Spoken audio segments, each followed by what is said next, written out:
हमारे इस खास शो में आपका स्वागत है, जिसमें हम बात करेंगे प्रधानमंत्री नरेंद्र मोदी के हाल ही में संपन्न हुई श्रीलंका यात्रा के बारे में, जो कि कई मायनों में बेहद ही ऐतिहासिक रही। मैं हूं आपके साथ रीमा पराशर। प्रधानमंत्री नरेंद्र मोदी ने भारत को सबका साथ, सबका विकास और सबका प्रयास ये मूल मंत्र दिया और इसी के साथ पड़ोसी पहले की नीति को अपनाया, जिसका सीधा असर श्रीलंका में दिखाई दिया। भारत और श्रीलंका के बीच संबंधों को और मजबूती देने के लिए ऐतिहासिक रक्षा समझौता हुआ और साथ ही श्रीलंका ने भारत के प्रधानमंत्री नरेंद्र मोदी को अपने सर्वोच्च नागरिक सम्मान से भी नवाजा और यह भी वादा किया कि वो अपनी जमीन को भारत की सुरक्षा के खिलाफ कतई इस्तेमाल होने नहीं देगा। आइए आपको दिखाते हैं इस यात्रा में और क्या क्या खास रहा।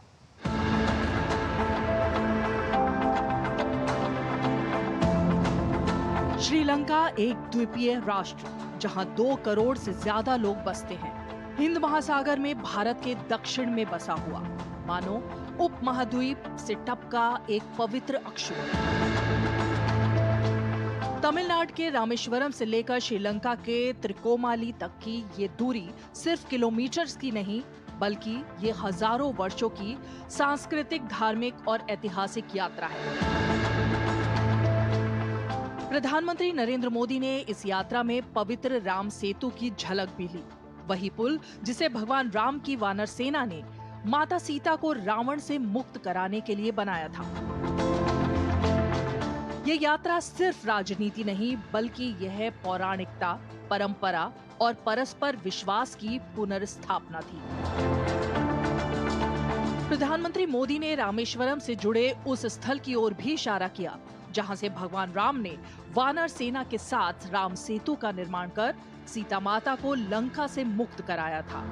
भारत के महासागर विजन की यह यात्रा प्रतीक बन गई उस पुल की जो 2 देशों को सिर्फ भौगोलिक नहीं, बल्कि आध्यात्मिक रूप से भी जोड़ती है। 4 अप्रैल को जब प्रधानमंत्री मोदी कोलंबो पहुंचे तो स्वागत में श्रीलंका की सरकार की पूरी ऊर्जा झलक रही थी। 6 कैबिनेट मंत्री खुद एयरपोर्ट पर मौजूद थे। राष्ट्रपति अनुराग कुमार दिसानायके, जिन्होंने हाल ही में कार्यभार संभाला है, उन्होंने प्रधानमंत्री मोदी के लिए ऐतिहासिक स्वागत समारोह आयोजित किया।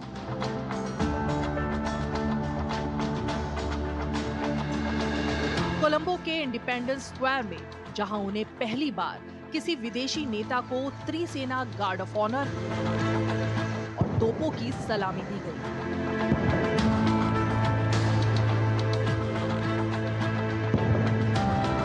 किसी विदेशी नेता की पहली यात्रा और श्रीलंका ने इसे दोस्ती के उत्सव में बदल दिया। चाहे होटल पहुंचने पर उत्साही भारतीय प्रवासी समुदाय की गर्मजोशी हो, विपक्ष के नेता साजिद प्रेमदासा से मुलाकात हो या तमिल नेताओं से संवाद, हर मौके पर भारत की 2022 आर्थिक संकट में निभाई भूमिका को दिल से सराहा गया। प्रधानमंत्री मोदी और राष्ट्रपति दिसानायके के बीच द्विपक्षीय वार्ता में दोनों देशों के भविष्य को दिशा देने वाले मुद्दों पर व्यापक चर्चा हुई। रक्षा, ऊर्जा, डिजिटल सहयोग, स्वास्थ्य, कृषि और धार्मिक स्थलों में सौर ऊर्जा, हर क्षेत्र में सहयोग की नई इबारत लिखी गई।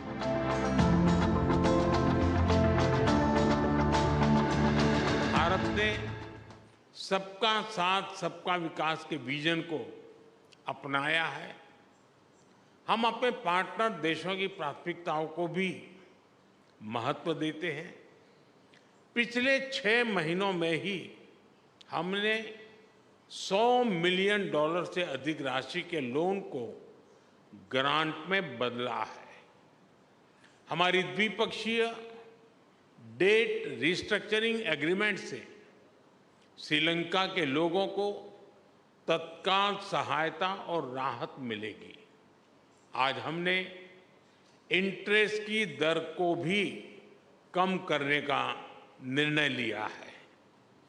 यह प्रतीक है कि आज भी भारत श्रीलंका के लोगों के साथ खड़ा है।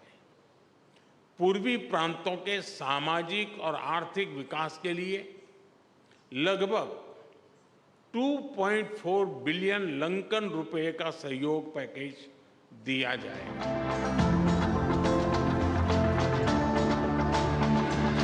जब श्रीलंका 2022 में अपने सबसे बड़े आर्थिक संकट से जूझ रहा था, तब भारत ने 4 अरब डॉलर की सहायता तुरंत दी। तेल, दवाइयां, खाद्यान्न और मुद्रा विनिमय से लेकर कर्ज पुनर्गठन तक।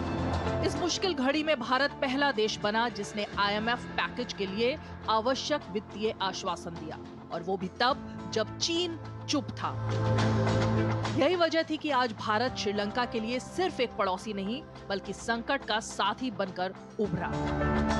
India's 4.5 billion helped us to survive this.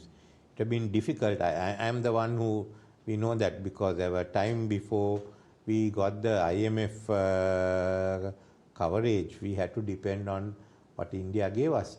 But still we are not out of the woods, because we have just finished the fact that we've got everyone to accept, so that we will no longer declare bankrupt. So between that and normalizing and being able to repay your loans is a long distance. Therefore, many people will not come to invest in Sri Lanka. They'll watch Sri Lanka for another period, whether we'll fall down again or whether we can repay our loans. But India is prepared to come in the government, and there were some investors come. If we get them, there'll be more Indian investments coming.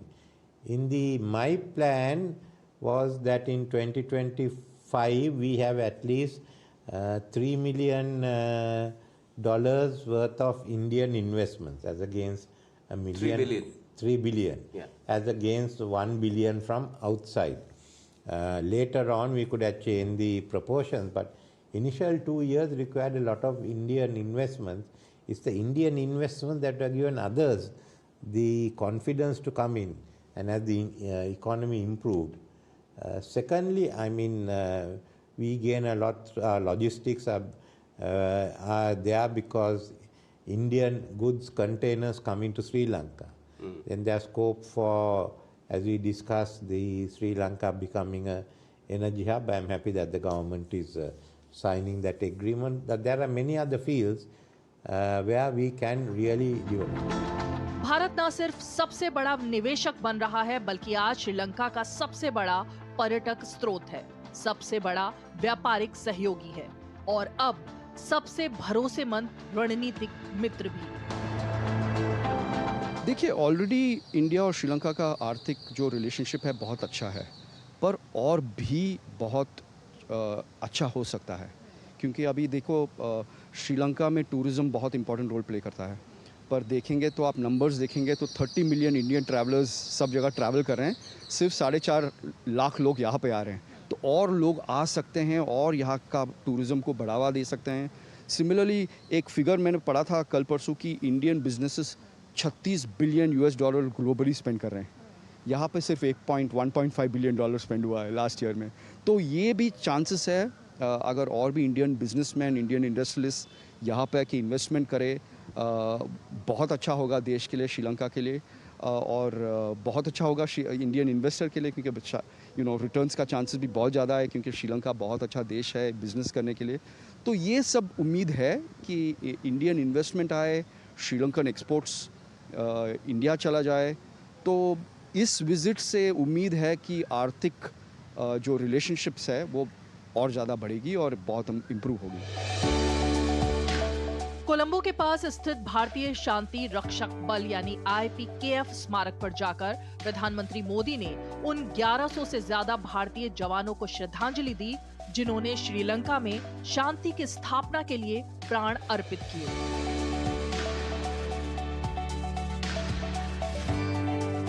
Sri Lanka की 1996 विश्व विजेता team के 8 सदस्य जब प्रधानमंत्री मोदी से मिले तो माहौल भावुक हो गया। भारत द्वारा 1996 में बम धमाकों के बावजूद श्रीलंका में खेलने के निर्णय को आज भी वहां सम्मान से याद किया जाता है। मुझे अच्छा लगा, आप सबसे मिलने का अवसर मिला है, और मुझे लगता है कि आपकी टीम ऐसी है कि जिसको आज भी हिंदुस्तान में लोग याद करते हैं, जो पिटाई करके आप आए थे उसको लोग भूल नहीं रहे हैं। Honorable Prime Minister is, I think, following cricket. He knows everything, and not only as a leader, being the most powerful person in the South Asian countries, and his cricket knowledge is very good, and he knows about the cricket and talk about '96, about Sanat Jayasuriya, Aravind, and asked me about how we beat India. I said a small request also to our Prime Minister, since we have all the international grounds in Sri Lanka, but we don't have a ground in northern part of Sri Lanka. So I said if the Indian government, I request the Prime Minister to help us to bring to do a ground in Jaffna. International, I want an international match to play in Jaffna, so I requested that. So the Prime Minister got that thing, and he said he will discuss and let us know. The Ahmedabad, the ground, that was the biggest ground I have ever umpired, because I have umpired all over the world, and now it has increased the capacity of the ground as well, and I'm so proud and so lucky to umpire over there the first game. And thank you very much for us to given the opportunity to meet the President, Prime Minister like him, and he is a very, very friendly person. I never expect him to act like that. So would you signal the sixer for this meeting? Yes, double six.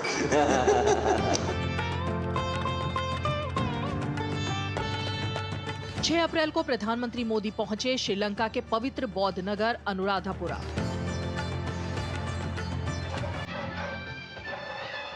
जहां उन्होंने जय श्री महाबोधि वृक्ष के दर्शन किए।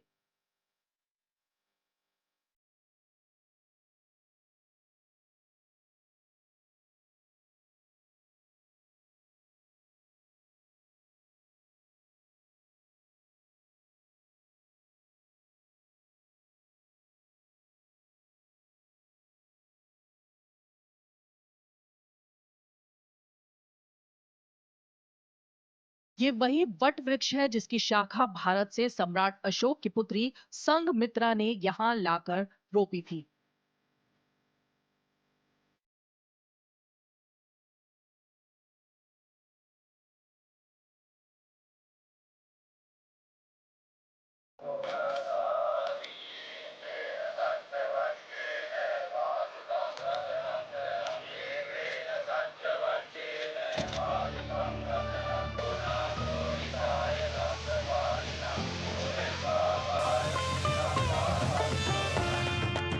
ये जीवन में बहुत महत्वपूर्ण होता है। जो बोधिवृक्ष के पास आकर के पूजा करके वो आशीर्वाद लेना ही बहुत बड़ा बात होता है।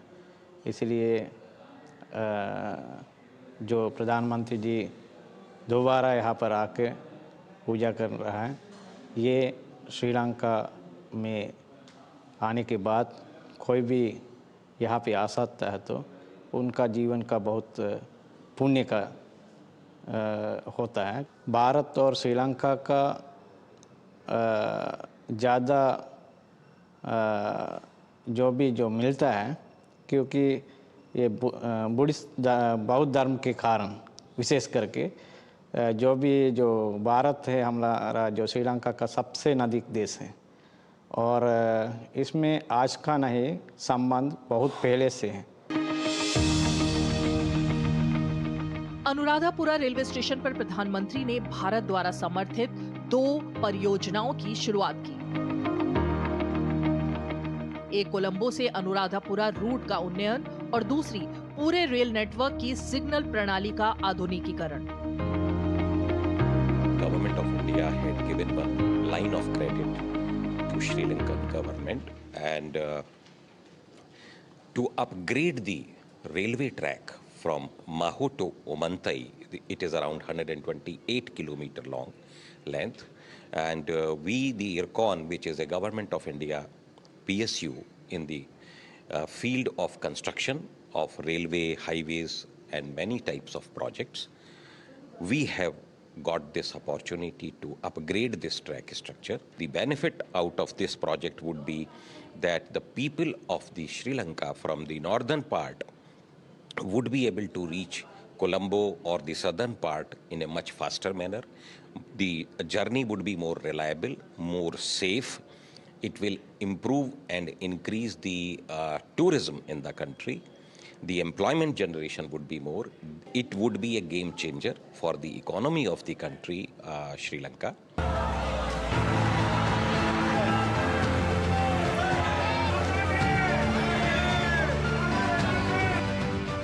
4 अप्रैल की शाम जब पीएम मोदी कोलंबो होटल पहुंचे तो वहां सिर्फ भीगते हुए भारतीय नहीं बल्कि सांस्कृतिक प्रस्तुतियों की पूरी श्रृंखला थी।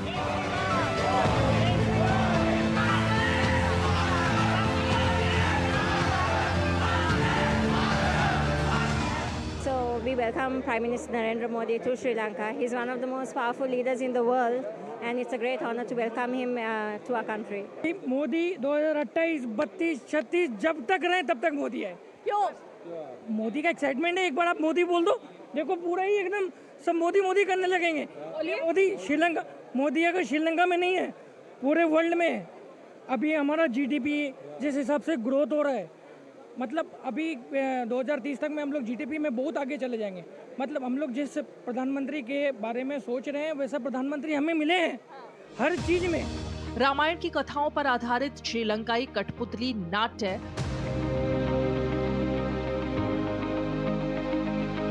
ये रूपकथा नाट्य बोलते हैं। ये स्ट्रिंग पपेट्री हैं श्रीलंका के, और ये एकमात्र परिवेश कला है जो यूनेस्को के इंटेंजिबल कल्चरल हेरिटेज के अधीन है। तो यहाँ पे हमने रामायण के ऊपर थोड़ा सा इन लोगों ने परफॉर्म किया।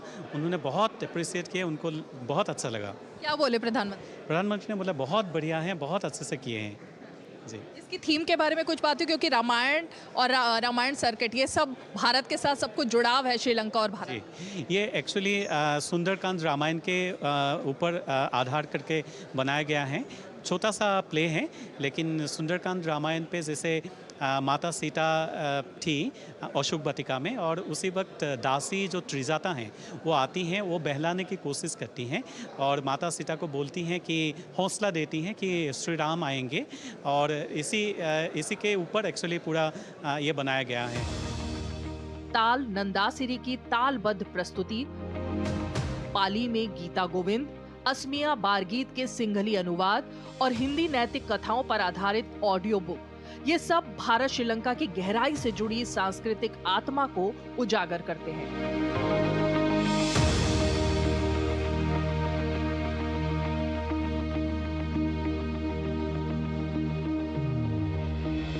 एक्चुअली मैं श्रीलंका के म्यूजिशियन हूँ। मैंने 9 साल लखनऊ घराने में, लखनऊ में तबला में सीख चुका हूँ।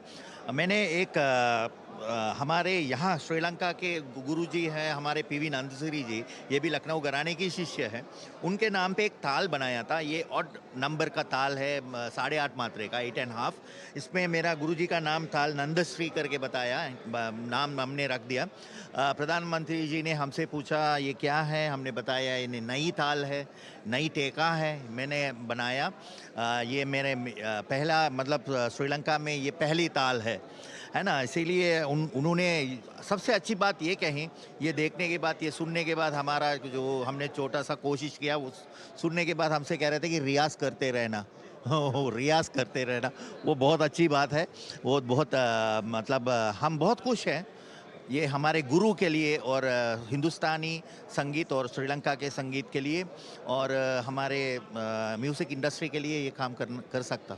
मैंने एक भारतीय उपदेश कथाओं का संग्रह, एक ऑडियो बुक माने श्रवण पुस्तक के रूप में यहाँ तैयार किया गया है। वो सिंहली भाषा में है। हित पंचतंत्र, हितोपदेश, जातक कथा और कथा सरिसागर, इन्हीं संग्रहों से 50 कहानियाँ ली गई थी। उन्हीं को सरल सिंहली भाषा में लिखे तो एक माने ऑडियो बुक यानी श्रवण पुस्तक के रूप में तैयार की गई है। और ये हमारे यहाँ के सिंहली बोलने वाले लोग, बाल बच्चों से लेकर बड़े बूढ़ों तक ये सुन सकेंगे। सिंहली भाषा में 8 घंटे तक लंबा है ये सारा का सारा 50 कहानियाँ। ये जयदेव का गीत गोविंद है। उसमें दशावतार सूत्र हमने हाल में ट्रांसलेट किया है, वो हमने प्रधानमंत्री को दिखा दिए थे।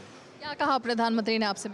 वो बताए तो बहुत अच्छा काम है, क्योंकि पाली अभी क्लासिकल लैंग्वेज से मान्यता दी है, इसलिए वो बहुत खुश हो गया।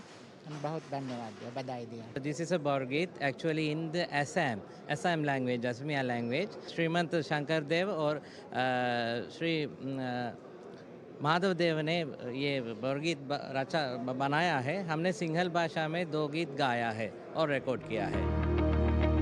श्रीलंका के राष्ट्रपति ने प्रधानमंत्री नरेंद्र मोदी को अपने देश का सर्वोच्च नागरिक सम्मान मित्र विभूषण प्रदान किया। ये सम्मान किसी भी विदेशी नेता को पहली बार दिया गया है।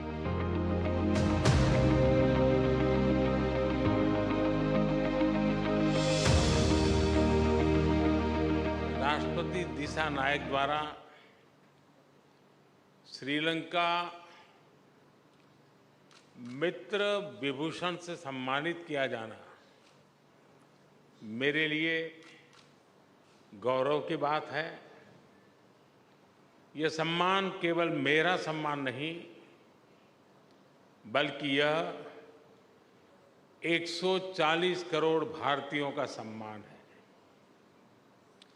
यह भारत और श्रीलंका के लोगों के बीच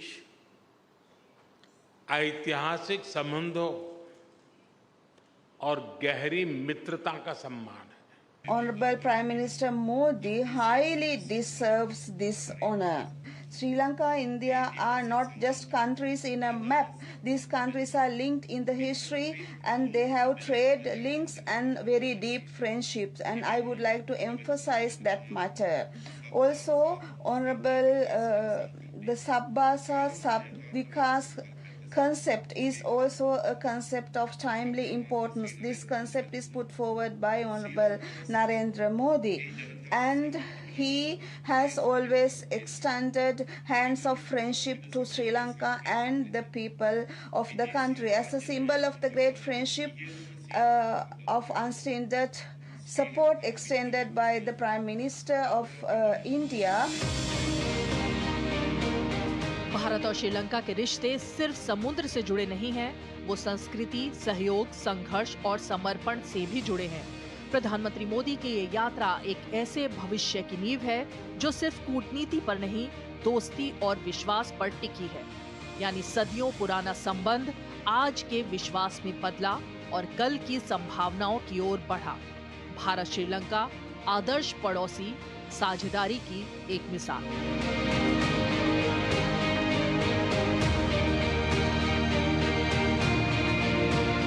ये समय समय पर जाहिर हुआ ही है कि अपने पड़ोसी देशों और खासकर श्रीलंका के साथ रिश्तों को और बेहतर बनाने के लिए और खासकर मुश्किल वक्त में उसके साथ कंधे से कंधा मिलाकर खड़े रहने के लिए प्रधानमंत्री नरेंद्र मोदी ने जितना योगदान दिया है, जितना काम किया है, वो अब तक किसी और ने नहीं किया। और जिस तरह से श्रीलंका के लोगों ने उन्हें प्यार और सम्मान दिया, तो ये सब नजर भी आ ही रहा था। चलिए, कोलंबो से आज के लिए बस इतना ही। हमें दीजिए इजाजत। नमस्कार।